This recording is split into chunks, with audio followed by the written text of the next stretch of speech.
আইন উপদেষ্টা ডক্টর আসিফ নজরুল কিছু মারাত্মক আপত্তিকর কাজ করছেন।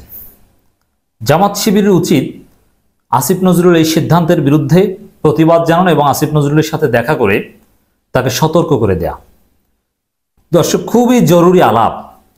আমি অনুরোধ করছি আবারও জনগণকে এই বিষয়ে সচেতন করতে এই আলাপটা ব্যাপকভাবে ছড়িয়ে দেন, শেয়ার করে, এবং আপনারা যে যার অবস্থানে আছেন প্রত্যেকে এই বিষয়ে শোরগোল শুরু করুন, এ বিষয়ে কথা বলুন। এই সিদ্ধান্ত মেনে নেওয়া যায় না। স্বরাষ্ট্র উপদেষ্টা আপত্তিকর কাজ করে আমাদের তীব্র প্রতিবাদের মুখে কিন্তু তিনি সোজা হয়ে গিয়েছেন, তিনি ক্ষমা চেয়েছেন। তা আসিফ নজরুল আমার অত্যন্ত শ্রদ্ধেয়, ব্যক্তিগতভাবে তাকে আমি অনেক শ্রদ্ধা করি, কাছের লোক। কিন্তু কিছু বিষয় মনে রাখতে হবে, তিনি একসময় ঘাদানিক করতেন, ঘাতক দ্বারা নির্মূল কমিটির লোক ছিলেন এবং ওই জাফর ইকবাল এই বলয়ের সুশীল ছিলেন। তা পরবর্তীতে নানান কারণে তিনি সঠিক পথে এসেছেন। কিন্তু আবারও যদি তিনি সেই পুরনো চরিত্রে বহিঃপ্রকাশ ঘটান, তাহলে আমরা কিন্তু আসিফ নজরুলের বিরুদ্ধেও রাজপথে নামতে বাধ্য হব। জামাত শিবিরকে বিষয়ে সতর্ক হওয়াটা জরুরি বলে আমি নসিহত করছি। খুবই গুরুত্বপূর্ণ আলোচনা যাওয়ার আগে আসিফ নজরুলের একটা সন্দেহজনক দিক আগে আপনাদেরকে দেখিয়ে দিই। আসিফ নজরুল দায়িত্ব নেওয়ার পর আইন বিচার ও সংসদ বিষয়ক মন্ত্রণালয়ের, তারপরে কিন্তু জুডিশিয়াল কুর চেষ্টা হয়েছে। এর মানে তিনি কি করেছিলেন, তিনি এটা কেন বুঝতে পারেননি, বা তিনি নিজেই আগে কেন এ বিষয়ে পদক্ষেপ নিতে পারেননি। এর মানে তিনি দায়িত্ব থাকা অবস্থায় জুডিশিয়াল কু 10 তারিখ প্রায় হয়ে যাচ্ছিল, ছাত্ররা ঠেকিয়ে দিয়েছে। তাহলে তিনি দায়িত্ব থাকা অবস্থায় এ বিষয়ে সতর্ক থাকতে পারেননি, এখানে তার একটা ব্যর্থতা আছে। এরপরে দেখেন এখন কি বলছেন। জুলাই হত্যাকাণ্ডের বিচার হবে আন্তর্জাতিক অপরাধ ট্রাইব্যুনালে। অন্তর্বর্তী সরকার জুলাই গণহত্যার বিচার আন্তর্জাতিক অপরাধ ট্রাইব্যুনালে করার সিদ্ধান্ত নিয়েছে বলে জানিয়েছেন আইন বিচার ও সংসদ বিষয়ক উপদেষ্টা ডক্টর আসিফ নজরুল। দীর্ঘ কথা, আমি সবই শোনাবো। কিভাবে তদন্ত হবে, হ্যাঁ, তদন্ত প্রক্রিয়া, বিচার প্রক্রিয়া এটা অত্যন্ত স্বচ্ছ কিংবা ভালো হবে সেটা নিশ্চিত করবেন, দ্যাটস রাইট। কিন্তু এই যে আন্তর্জাতিক অপরাধ ট্রাইব্যুনালে বিচার করা, এই আন্তর্জাতিক অপরাধ ট্রাইব্যুনাল প্রতিষ্ঠিত করেছে কারা? আওয়ামী লীগ আমলের গত 15 বছরের দেশে বিদেশে সবচাইতে বিতর্কিত কাজগুলোর যদি তালিকা করা হয়, তাহলে সবার উপরে থাকবে আন্তর্জাতিক অপরাধ ট্রাইব্যুনাল।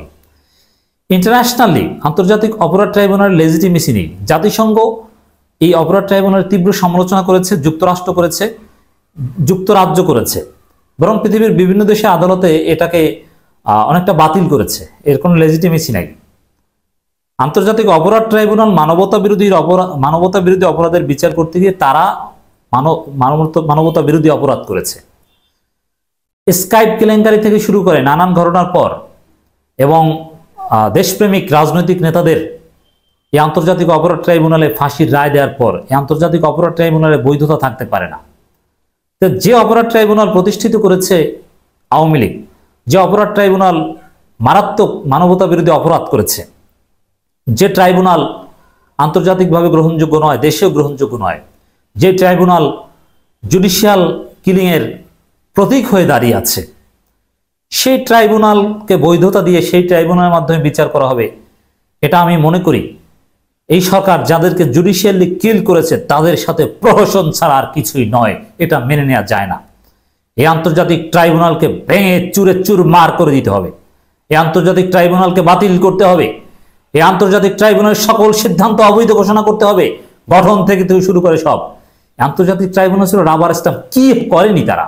দেশে বিদেশে কি সমালোচনা, এটা কি? এটা আপনি জানেন না আসিফ নজরুল? আপনিও তো এগুলোর স্বচ্ছতা নিয়ে প্রশ্ন তুলেছেন। তো সেই ট্রাইব্যুনালে কেন বিচার করতে হবে? একটা ট্রাইব্যুনাল গঠন করতে কি বেশি সময় লাগে? এসব আওয়ামী ট্রাইব্যুনালের কোনো বিচার আমরা মানি না, এবং এতে আরো অনেক সমস্যা হতে পারে। যেমন আওয়ামী লীগের কার্যক্রমের একটা বৈধতা তৈরি করবে যে তারা যে ট্রাইব্যুনাল গঠন করেছে সেটাই কাজে লাগছে, সেটাই বড় গণহত্যার বিচার হচ্ছে, মানে তাদের সিদ্ধান্ত সঠিক ছিল। এটা হতে দেয়া যায় না। এরপরে আবার এই আন্তর্জাতিক ট্রাইব্যুনাল, আন্তর্জাতিকভাবে যেহেতু এই ট্রাইব্যুনালের গ্রহণযোগ্যতা নেই, তো এই ট্রাইব্যুনালে আওয়ামী লীগের লোকজনের বিচার করলে তখন আওয়ামী লীগেই এই বিচার নিয়ে প্রশ্ন তুলবে, কারণ তারা জানে যে এই ট্রাইব্যুনাল কতটা ভুয়া। এবং ইউরোপ আমেরিকায় এই ট্রাইব্যুনালে যাদেরকে দোষী সাব্যস্ত করা হবে তারা অ্যাসাইলাম পাবে, কারণ ইউরোপ আমেরিকার কাছে এই ট্রাইব্যুনাল গ্রহণযোগ্যতা নেই। তখন বলতে পারবে যে বিতর্কিত ট্রাইব্যুনালে তাদেরকে বিচার করা হচ্ছে, অতএব তাদেরকে অ্যাসাইলাম দাও।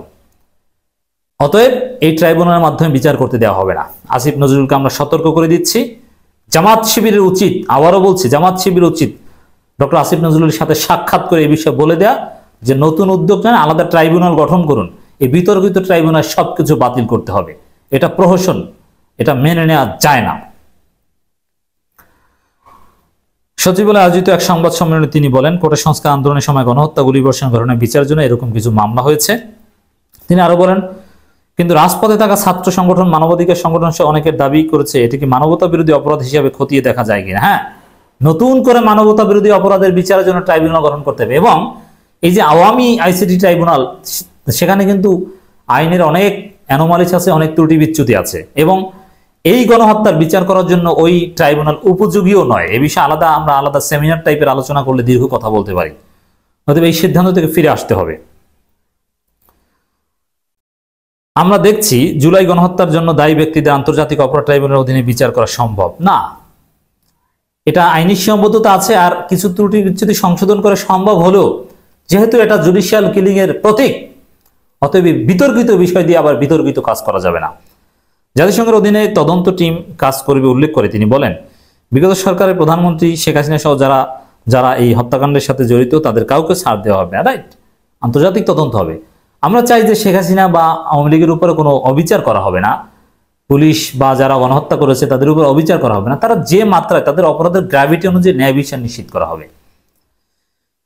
শাহবাগীদের মতো আমরা বলবো না যে ফাঁসি চাই, না, তারা যে অপরাধ করেছে সেরকম বিচার হবে। এই উপদেষ্টা বলেন, আপনাদেরকে আমরা বলতে চাই 1973 সালে আন্তর্জাতিক অপরাধ ট্রাইব্যুনাল আইন আছে, এটা পরে 2009 ও 2013-তে সংশোধন হয়েছে। এবং এই যে সংশোধন প্রক্রিয়া, শাহবাগ আন্দোলনের পর যেভাবে সংশোধন হয়েছে, সেই ট্রাইব্যুনাল সেই আইন দিয়ে কোনো বিচার হতে পারে না, সেটা আন্তর্জাতিকভাবে গ্রহণযোগ্য হবে না। এটা আওয়ামী লীগকে একটা সুযোগ দেয়া, এটা একটা প্রতারণা। জনগণকে দেখাবে যে বিচার করছি, আবার আওয়ামী লীগ সেই বিচারের বৈধতা নিয়ে প্রশ্ন তুলে আন্তর্জাতিকভাবে সুবিধা পাবে এবং তারা এসে একদিন বিচার করতে পারবে।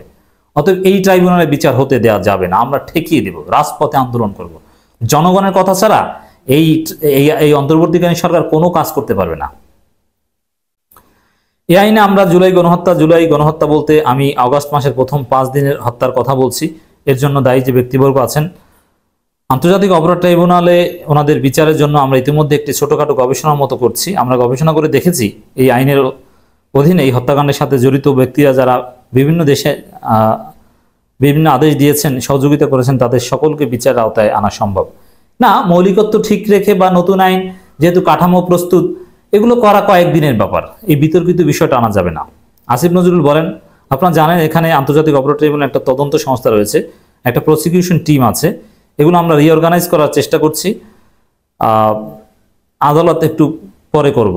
দেখেন, সেই আওয়ামী আমলের বিষয়গুলো যদি একটু সংস্কার করে চালিয়ে দেওয়া যায়, তাহলে তো লেগেসি মেনটেন করা হয়, সেই কারাপশনের লেগেসি মেনটেন করা হয়, এটা হতে দেওয়া যায় না। তিনি বলেন, জাতিসংঘের তত্ত্বাবধানে তদন্ত করার চেষ্টা করা হবে। জাতিসংঘ থেকে আমাদের বারবার সহায়তার আশ্বাস দেওয়া হয়েছে। বিচারের ক্ষেত্রে আমরা সত্যিকারের স্বচ্ছতা, নিরপেক্ষতা নিশ্চিত করার জন্য আমাদের টিম জাতিসংঘের সর্বাত্মক তত্ত্বাবধানে কাজ করবে। সে লক্ষ্যে সমস্ত উদ্যোগ গ্রহণ করব। ইতিমধ্যে এখানে জাতিসংঘের যে আবাসিক প্রতিনিধি আছে তার সাথে মিটিং করব, তারিখ এখনো ঠিক হয়নি, তার কাছে সহযোগিতা চাইব। হ্যাঁ, এগুলো সব ঠিক আছে। তারপরও দেখেন, এই জুডিশিয়াল কিলিং যেটা হয়েছে জামাত নেতাদের ক্ষেত্রে এই ট্রাইব্যুনাল ব্যবহার করে, সেখানে কিন্তু বিদেশিদের সহযোগিতা নেওয়ার ক্ষেত্রে রেস্ট্রিকশন ছিল। অতএব কিভাবে আন্তর্জাতিক মানের বিচার হবে এই ট্রাইব্যুনালে? তিনি আরো বলেন, এই বিচারের আওতায় বিগত পর্যায়ে সর্বোচ্চ পর্যায়ের ব্যক্তিদের সংশ্লিষ্টতা খতিয়ে দেখে ওনাদেরও বিচার করা সম্ভব বলে এটা আমরা মনে করছি। ভিকটিম পরিবারের ন্যায় বিচার পাওয়ার সবচেয়ে বড় সুযোগ তৈরি হয়েছে। উপদেষ্টা বলেন, এখন তো শুধু পুলিশ আর ছাত্রলীগ অপরাধ দেখলে হবে না, যাদের আদেশ নির্দেশ করা হয়েছে এই দিকগুলো আমাদের আশা জায়গায়, যে যাদের আদেশ নির্দেশ, মানে মূল হচ্ছে শেখ হাসিনার বিচার হবে, পুলিশের অফিসারদের বিচার হবে। এসপি টিএসপি যারা এসপি আছে বিভিন্ন জেলায়, কেউ বাঁচতে পারবে না। অত বেশি চাকরিতে যোগদান করতে লাভ নেই। হ্যাঁ, যারা দেশপ্রেমিক তারা চাকরিতে যোগদান করবে। বিদেশি সরকারের প্রধানমন্ত্রী বা অন্যদেরও যদি দায় দায়িত্বের থাকে, আমরা সেটা পর্যন্ত খতিয়ে দেখব, আসিফ নজরুল বলেন। এক প্রশ্নের জবাবে আইন উপদেষ্টা বলেন, আন্তর্জাতিক অপরাধ ট্রাইব্যুনাল আইনের বিচারের উদ্যোগ নেওয়া হবে, সেটা ক্যাটাগরিক্যাল বলতে পারেন। এই জন্য এই উদ্যোগ চূড়ান্ত করার আগেই জামাত ইসলামের প্রতিনিধি দলের উচিত আসিফ নজরুলের সাথে দেখা করে এই বিষয়ে কথা বলা, এবং একই সাথে জামাতের প্রতি আমরা আহ্বান জানাবো, যেহেতু এই বিতর্কিত এই অবৈধ ট্রাইব্যুনালে এটিএম আজহারুল ইসলাম জামাত ইসলামের নেতাকে এখনো কারাগারে রাখা হচ্ছে। এগুলো সব দমড়ে মেস্টে ফেলে দিয়ে অবিলম্বে এটিএম আজহারুল ইসলামকে মুক্ত করার জন্য জামাত ইসলামীকে দর কষাকষি করতে হবে, খুব দ্রুত এটা করতে হবে, খুব দ্রুত। এই ফেসিবাদের পতন হয়েছে, তারপরও অনেক দিন হয়ে গিয়েছে, এখন এটিএম আজহারুল ইসলাম কারাগারের অন্ধকার প্রকোষ্ঠে আছেন। এটা আমরা সহ্য করতে পারছি না, এটা হতে পারে না, এটা জুলুম। জামাত ইসলামীকে এই বিষয়ে ত্বরিত পদক্ষেপ নিতে হবে, আমরা আহ্বান জানাচ্ছি।